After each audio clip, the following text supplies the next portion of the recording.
अस्सलाम वालेकुम guys, welcome to my YouTube channel. आज की इस वीडियो में हम करेंगे CS 304 प्रैक्टिकल लैब 6 क्विज़। ठीक है, तो हम स्टार्ट करते हैं क्विज़ को। इसकी आज ही लास्ट डेट है, तो जल्द से जल्द तमाम स्टूडेंट्स ने अपना क्विज़ जो है अटैम्प्ट कर लेना है, क्योंकि 70% अटेंडेंस जो है लैब क्विज़ में वो नेसेसरी है आपके फाइनल टर्म के पेपर के लिए एलिजिबल होने के लिए। ठीक है, तो हम स्टार्ट करते हैं क्विज़ को। अगर कोई स्टूडेंट जो है वो पेड क्विज़ करवाना चाहता है तो वो मुझसे कांटेक्ट कर सकते हैं जीमेल पे। जीमेल आईडी है irslaaktar@gmail.com। 100% कंप्लीट मार्क्स जो हैं वो आएंगे और वेरीफाइड आंसर जो है यहाँ पे मैं आपको बताऊंगी। तो हम देखते हैं कि हमारे पास क्या MCQs हैं, उनके आंसर्स क्या हैं। जो सबसे पहला हमारे पास MCQs है कि वाइल ऑपरेटर ओवरलोडिंग।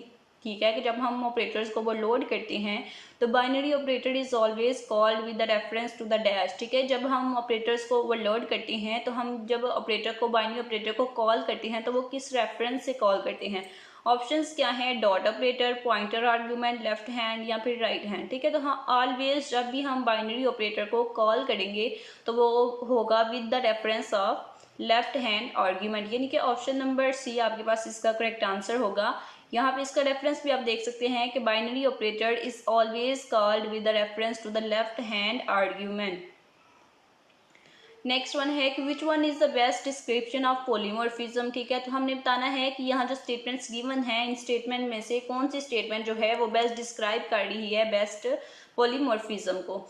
तो यहाँ पे फर्स्ट जो है वो तो none of the given option है, ये भी नहीं होगा। नेक्स्ट वन है it is the ability for a message data to be processed in more than one form, processed in many ways, processed at least one way. तो polymorphism जो है वो हमें एबिलिटी प्रोवाइड करती है हम मैसेज और डाटा को प्रोसेस कर सके मोर देन वन फॉर्म में। तो ऑप्शन नंबर बी आपके पास इसका करेक्ट एंड वेरीफाइड आंसर होगा। इसका रेफरेंस भी आप यहाँ पे देख सकते हैं कि मोर than one form. Next one चलते हैं, विच of the following concept compromised by using friend functions. ठीक है, कि जब हम फ्रेंड फंक्शंस को यूज़ करते हैं तो हम किस कॉन्सेप्ट के साथ कंप्रोमाइज़ कर रहे होते हैं। ठीक है, इनहेरिटेंस के साथ, एग्रीगेशन, एसोसिएशन या फिर इनकैप्सुलेशन। ठीक है, तो हम कंप्रोमाइज़ कर रहे होते हैं इनकैप्सुलेशन में, क्योंकि इनकैप्सुलेशन में हम इंफॉर्मेशन को हाइड करते हैं ताकि बाहर से कोई जो है वो उसको एक्सेस ना कर सके, अनऑथोराइज जो यूज़र हो वो उसको एक्सेस ना कर सके। ठीक है, इंफॉर्मेशन को हम हाइड कर देते हैं इनकैप्सुलेशन में, लेकिन ये जो फ्रेंड फंक्शंस होते हैं ये हिडन इंफॉर्मेशन को भी एक्सेस कर लेते हैं। तो इट्स मीन कि जब हम यूज़ करते हैं फ्रेंड फंक्शन को तो हम इनकैप्सुलेशन जो है उसके कॉन्सेप्ट को कंप्रोमाइज कर रहे होते हैं। तो ऑप्शन नंबर डी आपके पास इसका करेक्ट आंसर और वेरीफाइड आंसर होगा। नेक्स्ट वन चलते हैं, विच of the following will be affected by the overloading an operator. ठीक है, कि जब आप किसी ऑपरेटर को ओवरलोड कर रहे होते हैं तो उसकी क्या चीज़ जो है वो अफेक्ट होती है ऑपरेटर को ओवरलोड करने से। तो यहाँ पे ऑप्शंस क्या हैं, none of the given options, arity of an operator, associativity या फिर प्रेसिडेंस ऑफ एन ऑपरेटर। ठीक है, तो ये तीनों चीज़ें जो है ये जब हम ऑपरेटर्स को ओवरलोड करते हैं तो इनमें से कोई भी चीज़ जो है वो अफेक्ट नहीं होती। इट्स मीन कि हमारा ऑप्शन होगा none of the given option true answer होगा, option number A. Next one है कि which one of the following operator can not be overloaded by C++ language. वो कौन सा ऑपरेटर है जो C++ लैंग्वेज में उसको हम ओवरलोड नहीं कर सकते। तो यहाँ पे ऑपरेटर्स गिवन है, तो ये जो फर्स्ट टू हैं इनको भी हम ओवरलोड कर सकते हैं और लास्ट वन को भी हम ओवरलोड कर सकते हैं, लेकिन जिसको हम ओवरलोड नहीं कर सकते वो है हमारे पास डॉट ऑपरेटर, यानी कि ऑप्शन नंबर सी आपके पास इसका करेक्ट एंड वेरीफाइड आंसर होगा कि डॉट ऑपरेटर को आप ओवरलोड नहीं कर सकते C++ लैंग्वेज में। यहाँ पे भी आप देख सकते हैं कि dot operator can not be overloaded. ये हमारा सोल्यूशन 1 जो था वो कंप्लीट हो गया। सोल्यूशन 2 जो है हम स्टार्ट करते हैं। अगर कोई स्टूडेंट जो है वो पेड क्विज करवाना चाहता है तो आप मुझसे कांटेक्ट कर सकते हैं जीमेल पे irslaaktar@gmail.com। इंशाल्लाह 5/5 मार्क्स जो हैं वो आपके आएंगे। स्टार्ट करते हैं हम नेक्स्ट क्विज को, which of the following operator can not be overloaded by C++ language. तो अगेन हमें पूछा गया है वही जो हमें फर्स्ट सोल्यूशन में लास्ट वाला जो हमारा MCQs था, ठीक है, वो अब हमारा सेकंड सोल्यूशन में फर्स्ट MCQs है। क्या पूछा गया है कि सी लैंग्वेज में कौन सा ऑपरेटर जो है वो ओवरलोड नहीं होता। तो डॉट ऑपरेटर जो है वो ओवरलोड नहीं होता। नेक्स्ट वन है कि विच of the following operator can be overloaded. अब हमसे पूछा गया है कि कौन सा ऑपरेटर है जो ओवरलोड हो जाता है, ठीक है। तो यहाँ पे जो ऑपरेटर्स गिवन है वो देख लेते हैं। वो है यहाँ पे 4 डॉट्स, और जो लास्ट वाला एमसीक्यूज है उसको हम ओवरलोड कर सकते हैं, यानी कि स्क्वायर ब्रैकेट्स को हम ओवरलोड कर सकते हैं। ऑप्शन नंबर डी आपके पास इसका करेक्ट आंसर होगा।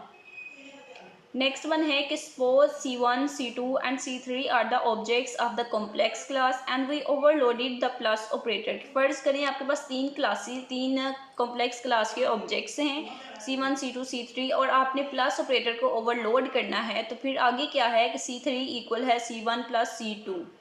In this statement dash object will be calling the plus operator, ठीक है। तो इस स्टेटमेंट में जो यहाँ पे गिवन है C3 equal to C1 plus C2, इस स्टेटमेंट में कौन सा ऑब्जेक्ट जो है, कौन सा आर्ग्यूमेंट जो है वो प्लस ऑपरेटर को कॉल कर रहा है, ठीक है। तो हमने पीछे देखा फर्स्ट सोल्यूशन में कि हमारे पास जब हम किसी ऑपरेटर को, किसी बाइनरी ऑपरेटर को हम कॉल करते हैं तो वो हम with the reference of left hand argument करते हैं। तो लेफ्ट हैंड इक्वल के इस साइड पे जो होता है वो लेफ्ट हैंड है और इधर राइट हैंड है, ठीक है।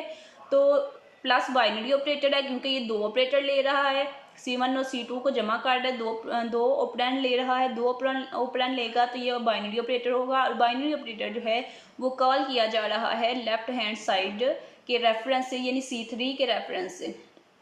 तो हम बताएंगे कि C3 के रेफरेंस से हम कॉल कर रहे हैं प्लस के ऑपरेटर को। तो यहाँ पे आप लगाएंगे C3, यानी कि ऑप्शन नंबर सी आपके पास इसका करेक्ट आंसर होगा। होपफुली कॉन्सेप्ट जो है वो आपको समझ आ गया होगा। नेक्स्ट चलते हैं हम while operator overloading when a binary operator is called dash passed as an argument, ठीक है। कि जब हम ऑपरेटर को ओवरलोड कर रहे होते हैं, ऑपरेटर ओवरलोडिंग के दौरान जब हम बाइनरी ऑपरेटर को कॉल करते हैं तो हम एज अ आर्ग्यूमेंट देते हैं किसको, ठीक है। एज अ आर्ग्यूमेंट हम किसको देते हैं, डॉट ऑपरेटर को, और लेफ्ट हैंड आर्ग्यूमेंट को, या फिर राइट हैंड आर्ग्यूमेंट को। When a binary operator is called, तो हम आर्ग्यूमेंट के तौर पर हम देते हैं राइट हैंड आर्ग्यूमेंट, ठीक है। जो कॉल करेगा वो लेफ्ट हैंड होगा और जो आर्ग्यूमेंट पास किया जाएगा उस ऑपरेटर को वो होगा right hand argument. Next one है which of the following function type can access the private data members of the class, ठीक है। कि कौन सी फंक्शन टाइप है जो क्लास के प्राइवेट डाटा मेंबर्स को एक्सेस कर सकती है। तो प्राइवेट डाटा मेंबर्स जो हैं वो नॉर्मली क्लास के बाहर जो फंक्शंस होंगे, जो क्लासेस होंगे, वो उनको प्राइवेट क्लास के प्राइवेट डाटा मेंबर्स को एक्सेस नहीं कर सकते। कौन एक्सेस कर सकते हैं, जस्ट वही एक्सेस कर सकते हैं जो इसके फ्रेंड फंक्शन होते हैं, ठीक है। फ्रेंड फंक्शन क्लास के बाहर हों तो वो क्या कर सकते हैं, वो क्लास के प्राइवेट जो चीज़ें होती हैं उनको भी एक्सेस कर सकते हैं। तो यहाँ पे हमारे पास ऑप्शन आएगा, option number C is the correct answer. मज़ीद सोल्यूशंस के लिए आप चैनल को ज़रूर सब्सक्राइब करें ताकि आप चैनल के साथ अटैच हो जाए और मज़ीद सोल्यूशंस आप तक पहुँचते रहें। पेड क्विज़ के लिए आप कॉन्टैक्ट कर सकते हैं islaktar@gmail.com।